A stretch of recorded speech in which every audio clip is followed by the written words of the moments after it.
À quatre pattes ou presque dans les feuilles, ces lycéens glandent pour gagner de l'argent. On apprécie ou pas le jeu de mots, mais la réalité est là. Pour chaque kilo de gland ramassé, l'ONF verse 10 francs.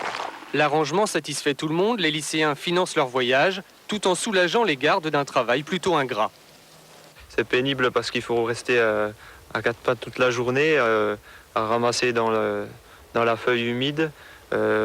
Bon, comme aujourd'hui, on a la chance d'avoir le beau temps, mais à l'automne, on a souvent la pluie, le matin, des petites gelées. Alors, bon, c'est un petit peu pénible, comme les vendanges. Bon, on entend du mal de dos par-ci par-là, mais c'est normal. On n'a rien sans rien, hein. Ils veulent partir, il faut travailler, c'est tout.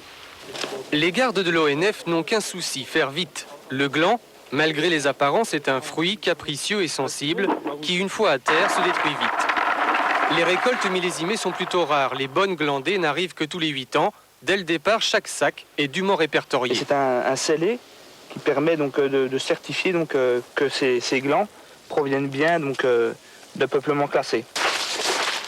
Du gland au chêne, l'histoire pourrait s'arrêter là. Aujourd'hui, pourtant, tous les glands ramassés par l'ONF partent vers un lieu unique en France.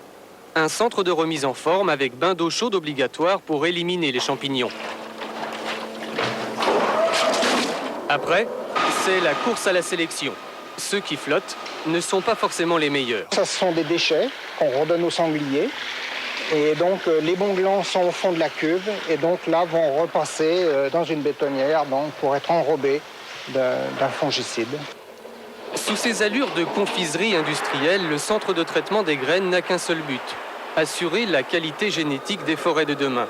Mais attention, chaque gland doit retrouver sa forêt d'origine. Et ces glands originaires de la Haute-Saône doivent repartir dans la forêt de Haute-Saône et surtout pas aller les planter dans la forêt de l'Allier parce que ce serait une grossière erreur sur la forêt future. Dans ce germoir, des centaines de pousses condamnées à ne jamais devenir centenaires. Ici, on teste seulement la qualité germinative du gland. Toutes les espèces qui passent ici en sécherie font forcément l'objet d'un test. Donc on les installe systématiquement soit sur la vermiculite, soit sur des boîtes. Celui-ci n'a pas attendu d'être dans une boîte pour pousser. Le gland qui lui a donné vie est tombé en 1492, l'année où Colomb posait le pied en Amérique. Le chêne, c'est quand même le symbole de la robustesse, de la longévité. Et puis, dès les premiers âges, les hommes se sont retrouvés autour des chênes. Les chênes étaient déjà les piliers des maisons. Ça a été aussi le pilier aussi des premières églises. Et puis, on retrouve le chêne tout le long de la vie de l'homme, jusqu'aux planches qui servira à faire son cercueil, quoi. Souvent encore, les habitants des villages confient une Sainte Vierge au chêne le plus remarquable. Ces arbres deviennent sacrés, ils ont entre 5 et 600 ans et ne sont qu'à la moitié de leur vie. Leur naissance fut fragile, aléatoire, leur vieillesse est sans limite.